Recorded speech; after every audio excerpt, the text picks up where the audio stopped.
Pagpag Adobo, the Philippines' national dish in its most shocking form. It is literal fast food trash, scavenged and recooked, a jarring symbol of survival. Wow, is that different or what? Pagpag Adobo.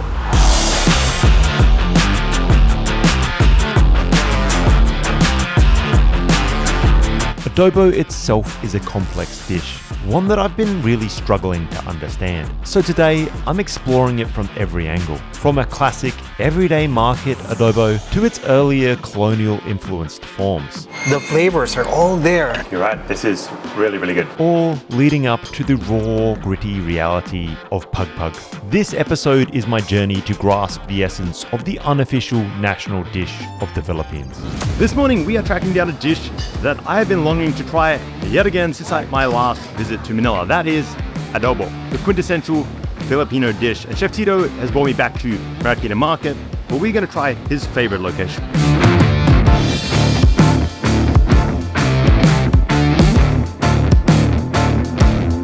We're here at Marikina Public Market, Dory and Agnes Kitchen. One of the best here. Why don't we dig in, man? I can't wait. I think this looks great. I want to try the sauce first. Yeah, let's do it. All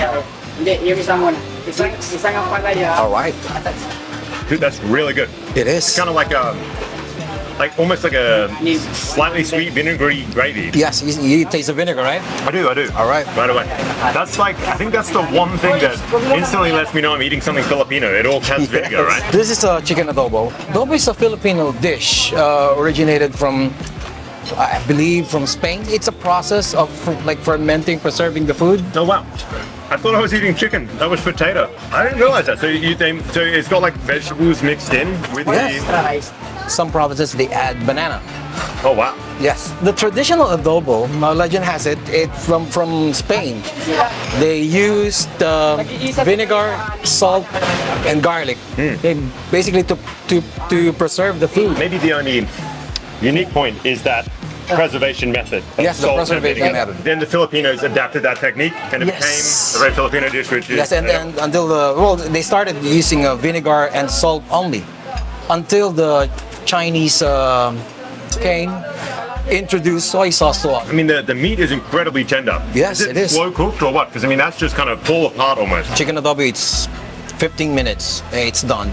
So what they do is just thicken up the sauce, reduce it a little bit, and it's done. How is the sauce so creamy like this? You're right. Like it really is like a really. If I had to give it a Western touch point, I'd say that this kind of tastes like a beef stew.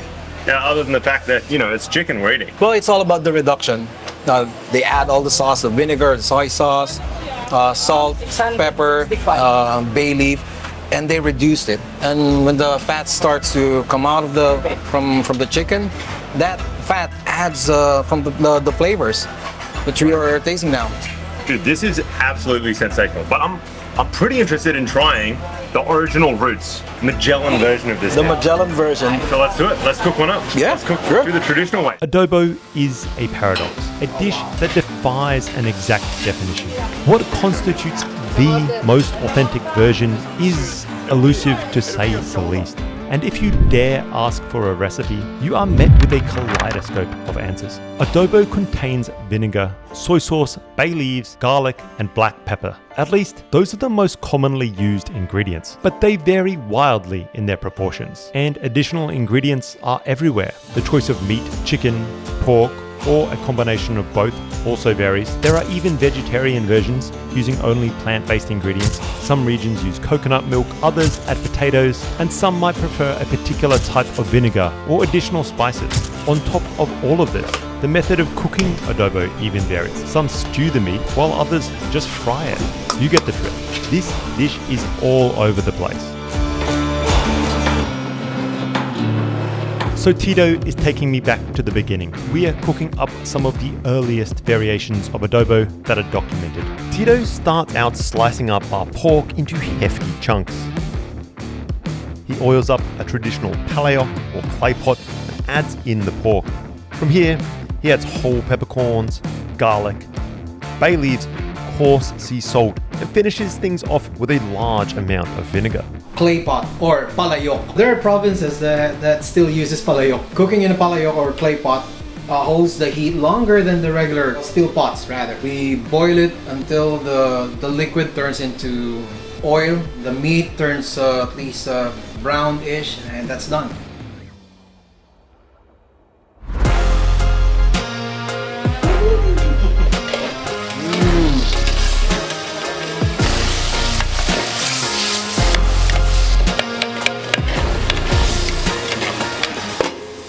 It's hot, amazing. Dude, yeah, amazing. There's a distinct lack of soy sauce. No soy sauce. Sort of like pressure cooked Yes, exactly. pork. Yeah. I'm imagining it's going to be pretty tender. Let's give this a go. All right. You have enough pork After here you. for an army. It's crazy, like you can see this sort of like vinegary consistency Yes. of the sauce that it's in, as opposed to that sort of thick black brown gravy. Oh yeah, so tender. Let's try. Oh wow. Yeah. Crazy is just how tender the pork is, regardless of the fact that it really has not been slow cooked for all that long. Yeah, You know, that just 30 minutes, completely yeah. falls apart. You know, that's absolutely wild. You can taste the base way more. You can taste that vinegar, the bay there, leaves, right? the peppers, The garlic, 100%. yeah. The garlic again, yeah. 100%. Definitely the garlic. You know, if you take a look at inside of this clay pot, the flavors are all there. Just similar to the regular pots. So this we would call sort of like a colonial era adobo. Yes, it is. What's unique about it? It's to preserve the food, to make sure that it will last longer. Now, if I leave it inside the fridge, it takes at least months. I imagine, especially at that time, a real lack of refrigeration. Yes. It's as much about the utility as it is about the flavor. It is. You're absolutely right about that. All right, the fat. Oh wow. Yeah, it's crazy how much more of just that pork flavor comes through. I mean, this is so good. It's almost, I mean, the closest thing I could compare it to is like a grilled pork, a marinated grilled pork. You'd think it would come across more like a stew, but this really is just like a marinated. The one that we ate from the market, that's the commercial version of the adobo. This one is the you prepare for like Thanksgiving, Christmas, birthday, special occasions. The one in the market, they use soy sauce to make more sauce. And so that came along further on in Yes. Filipino history. Chinese influence. And then things started to evolve and change. Yes, exactly. And you can't find this kind of adobo anywhere anymore. I know. So do you think it's a good thing that this dish has continued to evolve and change, and that now people are pushing the limits of what adobo is? Is it natural, or should there be like a lot of standardization? I'm always open to evolution, but there are just some things that you keep as it is, like this one. So earlier we ate adobo, the commercial one. So that is adobo. Hey, I want a traditional adobo. So this is the traditional adobo. There's no line or there's no wall. It's all adobo. We just have to be specific with which adobo you want. That's it. In the South, there's adobo, creamy adobo. They add coconut milk. That's another story, but this is way better. You're right, this is really, really good. You know, there is one final form of adobo though that really makes me kind of nervous. Oh, which one? That is Pagpag Adobo. When I came to the Philippines last time, I tried Pagpag for the first time. Now, how was it? The flavor was just kind of like dried fried chicken. Honestly, if it wasn't for the commenters in the last video, there's no way I would ever eat Pagpag again. I've tried Pagpag Adobo before, 20 years ago, I think, or 15 years ago. You're still alive, you made it, right? Yes, I made it. You're gonna join me, right? Let's go get some Pagpag Adobo. I'm really sorry. You're on your own, dude. But I wish you luck. Thank you. I might need it. So I'm back in Happy Land to see some friends and to eat something I said I never could. Pagpag Adobo. Once again, back in Happy Land. There is just something I find so fascinating about this place.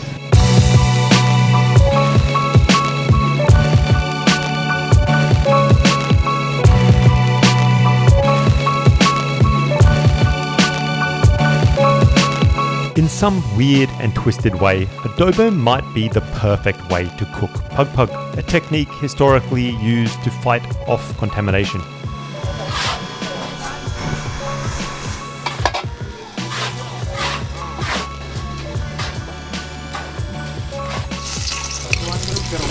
A combination of high heat, salt and vinegar all combined in an attempt to stave off bacteria. And I'm not in any way trying to claim that this is safe, but when it comes to pagpag, you may as well pull out all the stops. Very nice.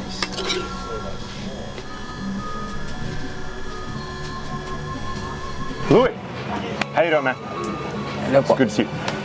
Look, I really appreciate you cooking up the Pagpag Adobo for me. It's something that I've been thinking about ever since last time I was here in Happy Land. Let's just try some. Let's dive right in. Can we grab a bite? Yes. All right. Go straight for it. All right, guys, here we go. Moment of truth. This is Pagpag Adobo.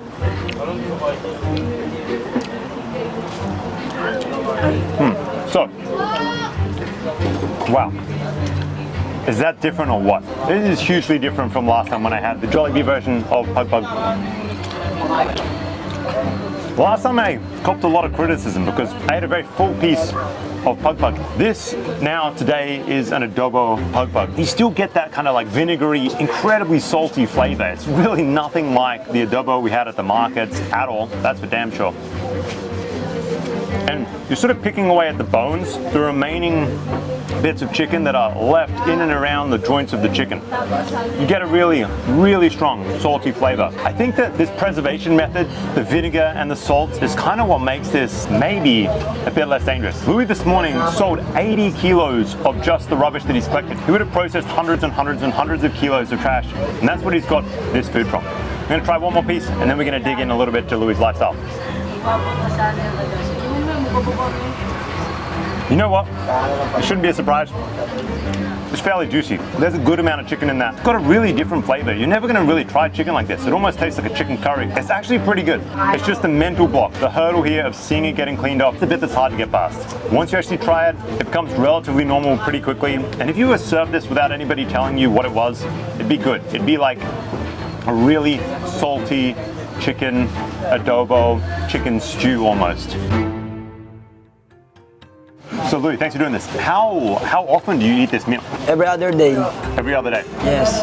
Where do you usually find it? Garbage ng chowking, mga fast food. Is it really common here in Happy Land? Does everybody eat Pagpag? No, the others do not eat. Just a few people? Yes, a few. I like it so much. You like it so much? Yes. Do you ever sell it or do you just eat it personally? Eat personal. You never sell it? Never. You just eat it personally? Yes. Do you ever give it to friends and neighbors? No, No, just for yourself. I just cook it. When did you start collecting plastics, cardboard, that kind of stuff? From 3 a.m. to 9 a.m. How old when you started? 17. 17? Yes. Look, I couldn't help but notice, if you don't mind, what happened to your leg? I was hit by a truck when I was 5 years old. And how long did it take you to get used to life with one leg? 2 years. 2 years to Yes. adapt. In your profession, did it make it tricky to get around town to collect trash with one leg? No. No? You used to cycle around, right? Yes. With one leg? Yes. And you're fine? No. Not fine? Oh. Do you like living in Happy Land? Yes. You ever wanted to get out of here or not? No. Really? Hey man, thanks a bunch, man. I really appreciate you cooking up this adobo for me and sharing a bit of your lifestyle with me. Thanks, man. Thank you po. Thank you very much for watching this video, guys. If you enjoyed this, please give me a like and subscribe. We have quite a few more videos coming from this Filipino series, including a little bit of an island trip heading down to Tawi-Tawi, right in the south. But next week, we're covering Happy Land a little bit more in detail. You can find out a little bit more about Louis and his lifestyle. If you want to see that, stick around. Thanks for watching. Goodbye.